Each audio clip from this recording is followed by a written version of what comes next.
Hello friends. Jumman Shaikh Algu Chaudhary में गाढ़ी मित्रता थी। साझे में खेती होती थी। कुछ लेन देन में भी साझा था। एक को दूसरे पर अटल विश्वास था।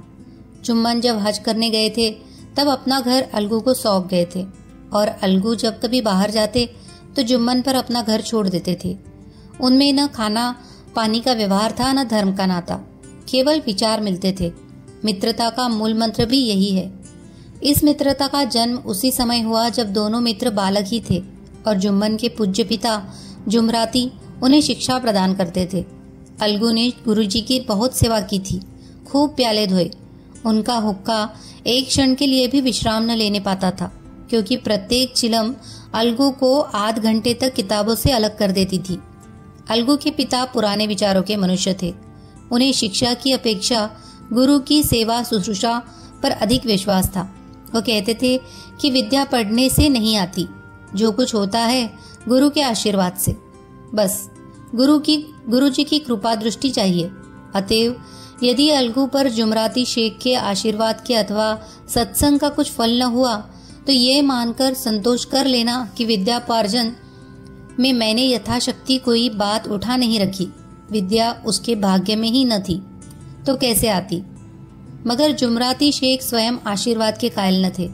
उन्हें अपने सोटे पर अधिक भरोसा था और उसी सोटे के प्रताप से आसपास के गांव में जुम्मन की पूजा होती थी। उनके लिखे हुए रेहननामे या बैनामे पर कचहरी का मुहर्रिर भी कदम न उठा सकता था। हल्के का डाकिया, कांस्टेबल और तहसील का चपरासी सब उनकी कृपा की आकांक्षा रखते थे। अतएव अलगू का मान उनके धन के कारण था, तो जुम्मन शेख अपनी अनमोल विद्या से ही सबके आदर पात्र बने थे। जुम्मन शेख की एक बूढ़ी खाला थी। उसके पास कुछ थोड़ी सी मिल्कियत थी, परंतु उसके निकट संबंधियों में कोई न था। जुम्मन ने लंबे चौड़े वादे करके वह मिल्कियत अपने नाम लिखवा ली थी। जब तक दान पत्र की रजिस्ट्री न हुई थी तब तक खालाजान का खूब आदर सत्कार किया गया। उन्हें खूब स्वादिष्ट पदार्थ खिलाए गए। हलवे पुलाव की वर्षा सी की गई, पर रजिस्ट्री की मोहर ने इन खातिरदारियों पर भी मानो मोहर लगा दी। जुम्मन की पत्नी करीमन रोटियों के साथ कड़वी बातों के कुछ तेज तीखे सालन भी दे देने लगी। जुम्मन शेख भी निष्ठुर हो गए। अब बेचारी खालाजान को प्रायः नित्य ही ऐसी बातें सुननी पड़ती थी। बुढ़िया न जाने कब तक जिएगी। 2-3 बीघे उसर क्या दे दिया, मानो मोल ले लिया है। बघारी दाल के बिना रोटी नहीं उतरती। जितना रुपया इसके पेट में झोंक चुके उतने से तो अब तक गांव मोल ले लेते। कुछ दिन खालाजान ने सुना और सहा, पर जब न सहा गया तब जुम्मन से शिकायत की। जुम्मन ने स्थानीय कर्मचारी गृह स्वामी को प्रबंध देना उचित न समझा।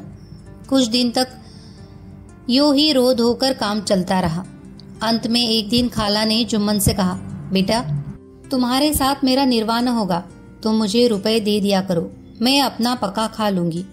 जुम्मन ने धृष्टता के साथ कहा, रुपए क्या यहाँ फलते हैं? खाला ने नम्रता से कहा, मुझे कुछ रूखा सूखा चाहिए भी कि नहीं?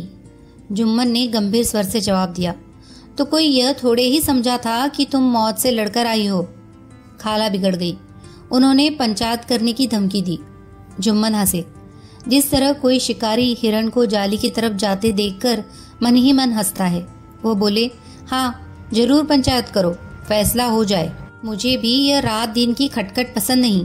पंचायत में किसकी जीत होगी इस विषय में जुम्मन को कुछ भी संदेह न था। आसपास के गांव में ऐसा कौन था उसके अनुग्रहों का ऋणी न हो?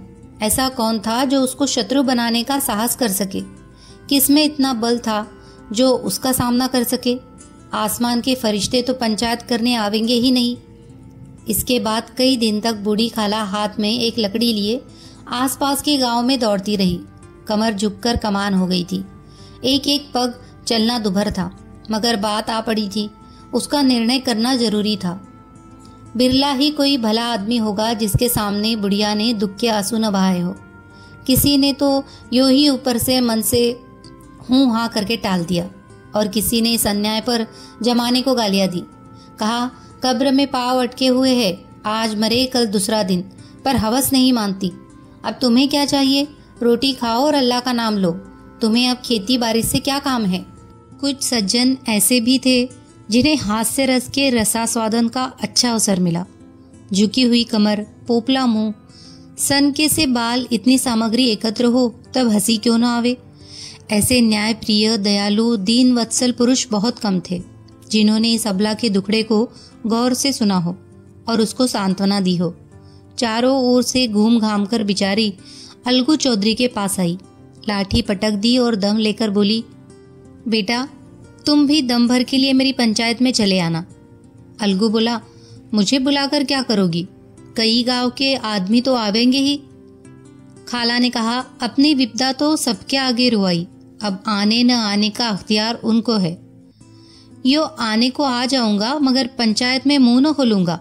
अलगू ने कहा, क्यों बेटा? अब इसका क्या जवाब दूं? अपनी खुशी, जुम्मन मेरा पुराना मित्र है, उससे बिगाड़ नहीं कर सकता।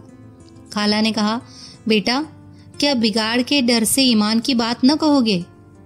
हमारे सोए हुए धर्म ज्ञान की सारी संपत्ति लुट जाए तो उसे खबर नहीं होता, परंतु ललकार सुनकर वह सचेत हो जाता है, फिर उसे कोई जीत नहीं सकता। अलगू इस सवाल का कोई उत्तर न दे सका, पर उसके हृदय में ये शब्द गूंज रहे थे, क्या बिगाड़ के डर से ईमान की बात न कहोगे? संध्या समय एक पेड़ के नीचे पंचायत बैठी। शेख जुम्मन ने पहले से ही फर्श बिछा रखा था। उन्होंने पान, इलायची, हुक्के, तंबाकू आदि का प्रबंध भी किया था। हाँ, वह स्वयं अलबत्ता अलगू चौधरी के साथ जरा दूर पर बैठे। जब पंचायत में कोई आ जाता था तब दुआ सलाम से उसका स्वागत करते थे। जब सूर्य अस्त हो गया और चिड़ियों की कलरवयुक्त पंचायत पेड़ों पर बैठी तब यहाँ भी पंचायत शुरू हुई। फर्श की एक एक अंगुल जमीन भर गई, पर अधिकांश दर्शक ही थे। निमंत्रित महाशयों में से केवल वे ही लोग पधारे थे जिन्हें जुम्मन से अपनी कुछ कसर निकालनी थी। एक कोने में आग सुलग रही थी, नाई ताबड़तोड़ चिलम भर रहा था। यह निर्णय करना असंभव था कि सुलगते हुए उपलों से अधिक धुआं निकलता था या चिलम के दमों से। लड़के इधर उधर दौड़ रहे थे, कोई आपस में गाली गलौज करते और कोई रोते थे। चारों तरफ कोलाहल मच रहा था। गांव के कुत्ते इस जमाव को भूत समझकर झुंड के झुंड जमा हो गए थे। पंच लोग बैठ गए तो बूढ़ी खाला ने उनसे विनती की, पंचो, आज 3 साल हुए मैंने अपनी सारी जायदाद अपने भांजे जुम्मन के नाम लिख दी थी। इसे आप लोग जानते ही होंगे। जुम्मन ने मुझे ताहयात रोटी कपड़ा देना कबूल किया। साल भर तो मैंने इसके साथ रो धोकर काटा, पर अब रात दिन का रोना नहीं सहा जाता। मुझे न पेट की रोटी मिलती है न तन का कपड़ा। बेकस बेवा हूँ, कचहरी दरबार नहीं कर सकती। तुम्हारे सिवा और किसको अपना दुख सुनाऊं? तुम लोग जो राह निकालो उसी राह पर चलो। अगर मुझ में कोई ऐब देखो तो मेरे मुंह पर थप्पड़ मारो। जुम्मन में बुराई देखो तो उसे समझाओ। क्यों एक बेकस की आ लेता है? मैं पंचों का हुक्म सिर माथे पर चढ़ाऊंगी। रामधन मिश्र, जिनके कई असामियों को जुम्मन ने अपने गांव में बसा लिया था, बोले, जुम्मन मियाँ, किसे पंच बत्ते हो? अभी से इसका निपटारा कर लो, फिर जो कुछ पंच कहेगे वही मानना पड़ेगा। जुम्मन को इस समय सदस्यों में विशेषकर वे ही लोग दिख पड़े जिनसे किसी न किसी कारण उनका वैमनस्य था। जुम्मन बोले, पंचों का हुक्म अल्लाह का हुक्म है। खाला जान जिसे चाहे उसे बदे, मुझे कोई उज्र नहीं। खाला ने चिल्लाकर कहा, अरे अल्लाह के बंदे, पंचों का नाम क्यों नहीं बता देता? कुछ मुझे भी तो मालूम हो। जुम्मन ने क्रोध से कहा, इस वक्त मेरा मुंह न खुलवाओ। तुम्हारी बन पड़ी है, जिसे चाहो पंच बदो। खाला जान जुम्मन के आक्षेप को समझ गई। वो बोली, बेटा खुदा से डरो। पंच न किसी के दोस्त होते हैं न किसी के दुश्मन। कैसी बात कहते हो? और तुम्हारा किसी पर विश्वास न हो तो जाने दो। अलगू चौधरी को तो मानते हो, लो मैं उन्हीं को सरपंच बत्ती हूँ। जुम्मन शेख आनंद से फूल उठे, परंतु भाव को छिपाकर बोले, अलगू ही सही, मेरे लिए जैसे रामधन वैसे अलगू। अलगू इस झमेले में फंसना नहीं चाहते थे। वे कन्नी काटने लगे। बोले, खाला तुम जानती हो कि मेरी जुम्मन से गाढ़ी दोस्ती है। खाला ने गंभीर स्वर में कहा, बेटा दोस्ती के लिए कोई अपना ईमान नहीं बेचता। पंच के दिल में खुदा बसता है। पंचों के मुंह से जो बात निकलती है वो खुदा की तरफ से निकलती है। अलगू चौधरी सरपंच हुए। रामधन मिश्र और जुम्मन के दूसरे विरोधियों ने बुढ़िया को मन में बहुत कोसा। अलगू चौधरी बोले, शेख जुम्मन, हम और तुम पुराने दोस्त हैं। जब काम पड़ा तुमने हमारी मदद की है और हम भी जो कुछ बन पड़ा तुम्हारी सेवा करते रहे हैं, मगर इस समय तुम और बूढ़ी खाला दोनों हमारी निगाह में बराबर हो। तुमको पंचों से जो कुछ अर्ज करनी हो करो। जुम्मन को पूरा विश्वास था कि अब बाजी मेरी है। अलग यह सब दिखावे की बातें कर रहा है। अतएव शांत चित्त होकर बोले, पंचो 3 साल हुए खालाजान ने अपनी जायदाद मेरे नाम हिब्बा कर दी थी। मैंने उन्हें ताहयात खाना कपड़ा देना कबूल किया है। खुदा गवाह है, आज तक मैंने खालाजान को कोई तकलीफ नहीं दी। मैं उन्हें अपनी माँ के समान समझता हूँ। उनकी खिदमत करना मेरा फर्ज है, मगर औरतों में जरा अनबन रहती है, उसमें मेरा क्या बस है। खालाजान मुझसे माहवार खर्च अलग मांगती है। जायदाद जितनी है वह पंचों से छिपी नहीं। उससे इतना मुनाफा नहीं होता है कि माहवार खर्च दे सकूं। इसके अलावा हिब्बा नामे में माहवार खर्च का कोई जिक्र नहीं तो मैं भूलकर भी इस झमेले में न पड़ता। बस मुझे यही कहना है, आइंदा पंचों का अख्तियार है, जो फैसला चाहे करे। अलगू चौधरी को हमेशा कचहरी से काम पड़ता था, अतएव वो पूरा कानूनी आदमी था। उसने जुम्मन से जिरह शुरू की। एक एक प्रश्न जुम्मन के हृदय पर हथौड़ी की चोट की तरह पड़ता था। रामधन मिश्र इस प्रश्नों पर मुग्ध हुए जाते थे। जुम्मन चकित थे कि अलगू को क्या हो गया। अभी यह अलगू मेरे साथ बैठी हुआ कैसी कैसी बातें कर रहा था। इतनी ही देर में ऐसी काया पलट हो गई कि मेरे जड़ खोदने पर तुला हुआ है। न मालूम कब की कसर यह निकाल रहा है। क्या इतने दिनों की दोस्ती कुछ भी काम न आवेगी। जुम्मन शेख तो इसी संकल्प विकल्प में पड़े हुए थे कि इतने में अलगू ने फैसला सुनाया। जुम्मन शेख, पंचों ने इस मामले पर विचार किया। उन्हें यह नीति संगत मालूम होता है कि खालाजान को माहवार खर्च दिया जाए। हमारा विचार है कि खाला की जायदाद से इतना मुनाफा अवश्य होता है कि माहवार खर्च दिया जा सके। बस यही हमारा फैसला है। अगर जुम्मन को खर्च देना मंजूर न हो तो हिब्बानामा रद्द समझा जाए। यह फैसला सुनते ही जुम्मन सन्नाटे में आ गए। जो अपना मित्र हो वह शत्रु का व्यवहार करे और गले पर छुरी फेरे, इसे समय के हेर फेर के सिवा और क्या कहे। जिस पर पूरा भरोसा था उसने समय पड़ने पर धोखा दिया। ऐसे ही अवसरों पर झूठे सच्चे मित्रों की परीक्षा की जाती है। यही कलयुग की दोस्ती है। अगर लोग ऐसे कपटी धोखेबाज न होते तो देश में आपत्तियों का प्रकोप क्यों होता। यह हैजा प्लेग आदि व्याधियां दुष्कर्मों के ही दंड है। मगर रामधन मिश्र और अन्य पंच अलगू चौधरी की इस नीति परायणता को प्रशंसा जी खोल कर रहे थे। वे कहते थे, इसका नाम पंचायत है। दूध का दूध और पानी का पानी कर दिया। दोस्ती दोस्ती की जगह है, किंतु धर्म का पालन करना मुख्य है। ऐसे ही सत्यवादियों के बल पर पृथ्वी ठहरी है, नहीं तो वह कब की रसातल को चली जाती। इस फैसले ने अलगू और जुम्मन की दोस्ती की जड़ हिला दी। अब वे साथ साथ बातें करते नहीं दिखाई देते। इतना पुराना मित्रता रूपी वृक्ष सत्य का एक झोंका भी न सह सका। सचमुच वह बालू की ही जमीन पर खड़ा था। उनमें अब शिष्टाचार का अधिक व्यवहार होने लगा। एक दूसरे की आवभगत ज्यादा करने लगा। वे मिलते जुलते थे, मगर उसी तरह जैसे तलवार से ढाल मिलती है। जुम्मन के चित्त में मित्र की कुटिलता आठों पहर खटका करती थी। उसे हर घड़ी यही चिंता रहती थी कि किसी तरह बदला लेने का अवसर मिले। अच्छे कामों की सिद्धि में बड़ी देर लगती है, पर बुरे कामों की सिद्धि में ये बात नहीं होती। जुम्मन को भी बदला लेने का अवसर जल्दी ही मिल गया। पिछले साल अलगू चौधरी बटेसर से बैलों की एक बहुत अच्छी गोई मोल लाए थे। बैल पचाही जाति के सुंदर बड़े बड़े सींगों वाले थे। महीनों तक आसपास के गांव के लोग दर्शन करते रहे। दैव योग से जुम्मन की पंचायत के 1 महीने के बाद इस जोड़ी का एक बैल मर गया। जुम्मन ने दोस्तों से कहा, यह दगाबाजी की सजा है। इंसान सब्र भले ही कर जाए, पर खुदा नेकबद सब देखता है। अलगू को संदेह हुआ कि जुम्मन ने बैल को विष दिला दिया है। चौधराइन ने भी जुम्मन पर ही इस दुर्घटना का दोषारोपण किया। उसने कहा, जुम्मन ने कुछ कर करा दिया है। चौधराइन और करीमन में इस विषय पर एक दिन खूब ही वाद विवाद हुआ। दोनों देवियों ने शब्द बाहुल्य की नदी बहा दी। व्यंग, वक्तोक्ति, अन्योक्ति और उपमा आदि अलंकारों में बातें हुई। जुम्मन ने किसी तरह शांति स्थापित की। उन्होंने अपनी पत्नी को डांट डपट कर समझा दिया। वह उसे उस रणभूमि से हटा भी ले गए। उधर अलगू चौधरी ने समझाने बुझाने का काम अपने तर्कपूर्ण सोटे से लिया। अब अकेला बैल किस काम का? उसका जोड़ बहुत ढूंढा गया पर न मिला।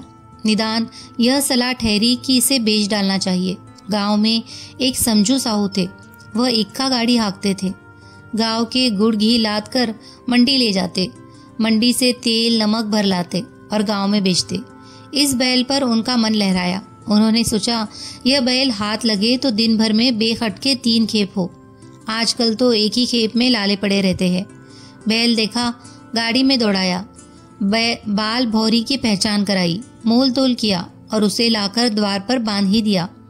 1 महीने में दाम चुकाने का वादा ठहरा। चौधरी को भी गरज थी, घाटे की परवाह न की। समझू साहू ने नया बैल पाया तो लगे उसे रगड़ने।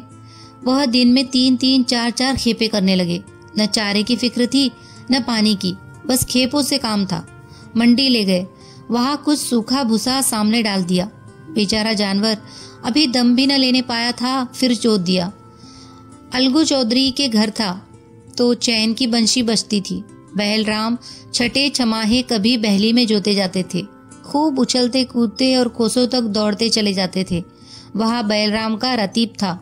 साफ पानी, दली हुई अरहर की दाल और भूसे के साथ खली। और यही नहीं, कभी कभी घी का स्वाद भी चखने को मिल जाता था। शाम सवेरे एक आदमी खरहरे करता, पोंछता और सहलाता था। कहाँ वह सुख चैन और कहाँ यह 8 पहर की खपत। महीने भर ही में वह पिस्सा गया। इक्के का यह जुआ देखते ही उसका लहू सूख जाता था। एक एक पग चलना दुभर था, हड्डियां निकल आई थी, पर था वह पानीदार। मार बर्दाश्त न थी।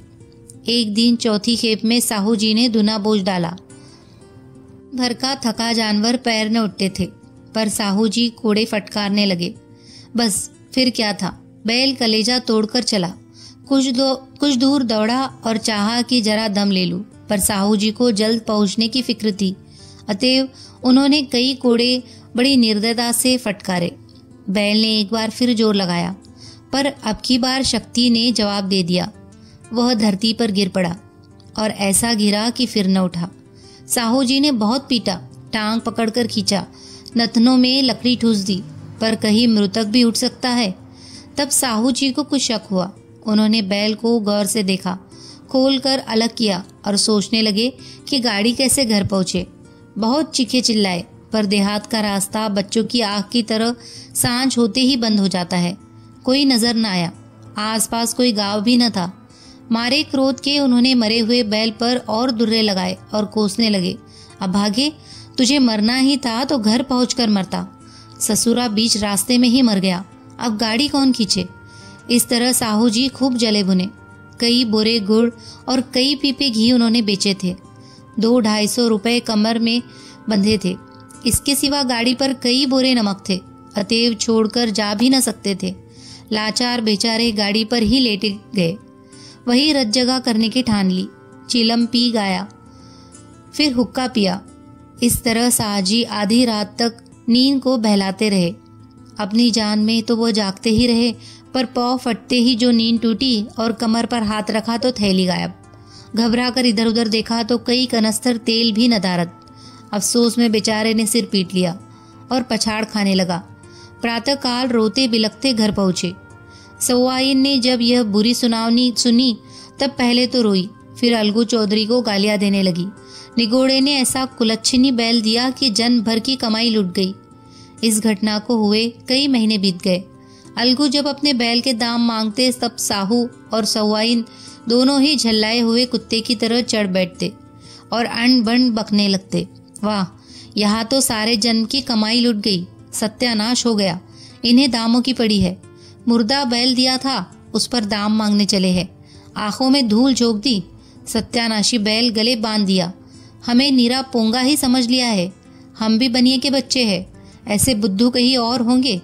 पहले जाकर किसी गड्ढे में मुंह धो आओ, तब दाम लेना। न जी मानता हो तो हमारा बैल खोल ले जाओ, महीना भर के बदले 2 महीने जोत लो, और क्या लोगे। चौधरी के अशुभ चिंतकों की कमी न थी।